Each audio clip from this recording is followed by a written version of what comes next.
राजस्थान राज्य अन्य पिछड़ा वर्ग वित्त और विकास आयोग, जिसका मुझे राजस्थान सरकार ने चेयरमैन बनाया, उसके माध्यम से हम पूरे राजस्थान के अंदर अन्य पिछड़ा वर्ग की जो जातियां हैं उनसे सुझाव लेने का एक कार्यक्रम शुरू कर रहे हैं, जिसका हनुमानगढ़ जिले से जिसकी शुरुआत हम कर रहे हैं। इसके माध्यम से यह रहेगा कि जो ओबीसी निगम है, ओबीसी वित्त विकास निगम है, इसकी अनेक प्रकार की योजनाएं चल रही हैं, जिसके अंदर ऋण योजनाएं हैं, शिक्षा ऋण है, तरह तरह के ऋण की योजनाएं हैं।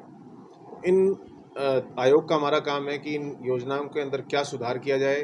जो लाभार्थी हैं उनको पहले जिन्होंने विभाग से ऋण लिया है उनको किस प्रकार की समस्याओं का अगर कोई सामना करना पड़ा, क्या बेहतर इनके अंदर योजनाओं के अंदर और हम बदलाव कर सकते हैं, और आने वाले समय में किस प्रकार की योजनाएं निगम बनाए जिसका लाभ अन्य पिछड़ा वर्ग की जातियों को ज़्यादा से ज़्यादा मिल सके। इसके लिए हमने विभाग की वेबसाइट के माध्यम से QR कोड बनाया है, जिसको स्कैन करके हर व्यक्ति ऑनलाइन अपने सुझाव दे पाएगा। कुछ दिनों पहले हमने जिला कलेक्ट्रेट हनुमानगढ़ में एक मीटिंग भी की थी, जिसके अधिकारियों के साथ एक मीटिंग की थी, जिसके माध्यम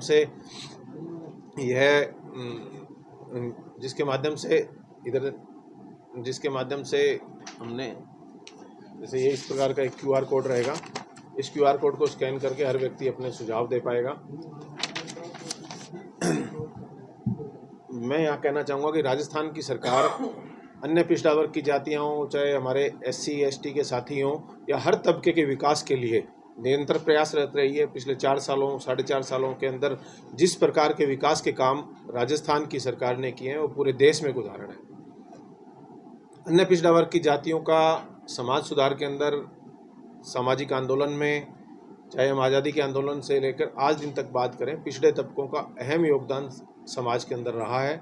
तो इन तबकों के, वंचित तबकों के लोगों को ज़्यादा से ज़्यादा लाभ सरकारी योजनाओं का मिल सके, नई योजनाएं बन सकें, पहले जो योजनाएं संचालित हैं उनके अंदर किस प्रकार के सुधार किए जा सकें, इन सब को लेकर एक हम जनप्रतिनिधियों से, समाज सेवियों से, प्रबुद्धजनों से, लाभार्थियों से और जितने भी इस वर्ग के लोग हैं और अन्य वर्ग के लोग हैं वो भी इन वर्गों के कल्याण के लिए अपने सुझाव दे पाएंगे।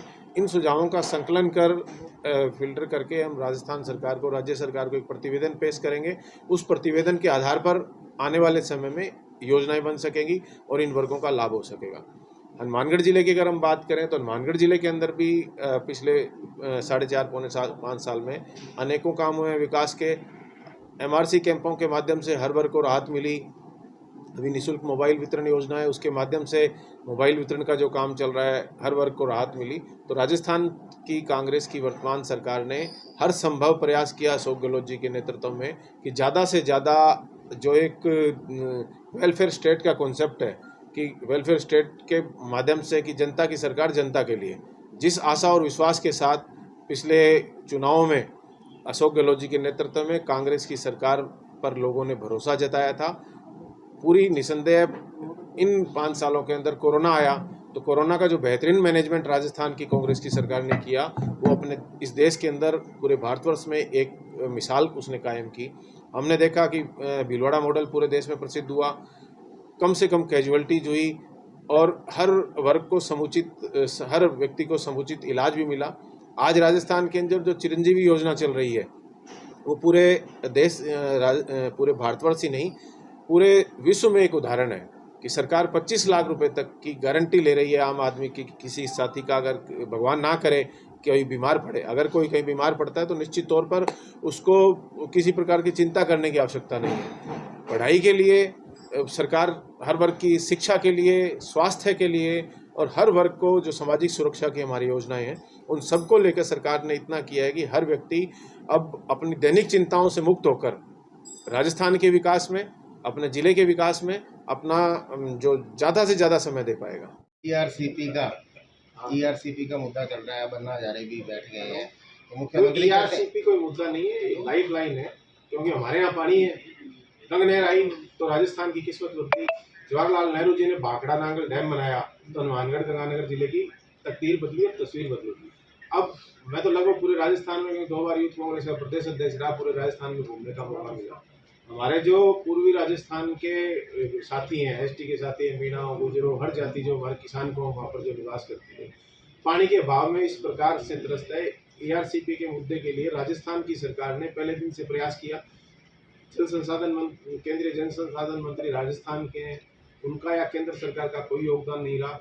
राजस्थान की सरकार निश्चित तौर पर बजट भी दे चुकी, क्योंकि ये केंद्र और राजस्थान की एक विस्तृत परियोजना है, मध्य प्रदेश का भी है, इंटरस्टेट परियोजना है।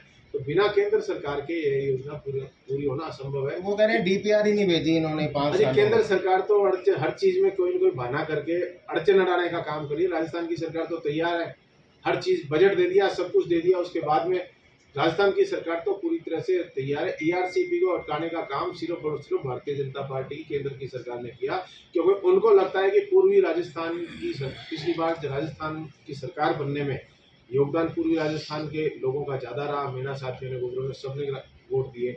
आज उन्होंने वोट नहीं दिए, इसलिए भारतीय जनता पार्टी उनके कामों में रोड आउट कर रही है। तो पूरी राजस्थान की जनता का कांग्रेस के ऊपर आशीर्वाद रहा, तो किस किस के रास्ते में रोड आउट करेगी भारतीय जनता पार्टी? काम तो करने पड़ेंगे। आप देखो, एक अंडरपास तो गंगानगर रोड पर बन गया, जो है इस बीकानेर डिवीजन का तो सबसे बड़ा अंडरपास है। उसके बाद दूसरा अंडरपास जेल फाटक के अंदर बनने का, वहाँ ओवरब्रिज बनना था तो अंडरपास बना दिया वहाँ। नहीं, ओवरब्रिज कब बनना था? ओवरब्रिज पास नहीं, पास हुआ था। बीजेपी की सरकार ने बजट नहीं दिया। पास तो मैं कह दूं कि हेलीपैड बनना चाहिए। कांग्रेस बजट देती तो बन जाता है, कांग्रेस ने भी नहीं दिया। मतलब पहली बात तो वहाँ का जो विभाग की रिपोर्ट थी अलाइनमेंट की, कि किस प्रकार से अलाइनमेंट होगा, फिजिबिलिटी रिपोर्ट थी, वो तो पास हुआ नहीं। बिना फिजिबिलिटी रिपोर्ट के उन्होंने तो जाते जाते भारतीय सरकार लोगों का ये उनको झांसे में लेने के लिए उन्होंने देखा ये भी कर दो और ये भी कर दो। काम क्या किया? झांसा दिया। काम हुआ नहीं, कि फिजिबिलिटी रिपोर्ट नहीं थी। फिजिबिलिटी रिपोर्ट के आधार पर जो हुआ उसका काम भी शुरू हो गया, बजट भी दे दिया और काम भी शुरू हो गया दोनों तरफ। बीजेपी भी चाहती तो उस समय कर सकती थी। बजट घोषणा तो उन्होंने की थी। बजट घोषणा के बाद क्या किया? इस बजट घोषणा के अंदर जेल फाटक हुआ और काम शुरू हो गया। आप देखो, काम करना तो इसको कहते हैं। स्पिनिंग मिल का क्या है? स्पिनिंग मिल बीजेपी ने बंद की, कांग्रेस सरकार उसका रिव्यू कर रही है। काम निश्चित तौर पर होगा।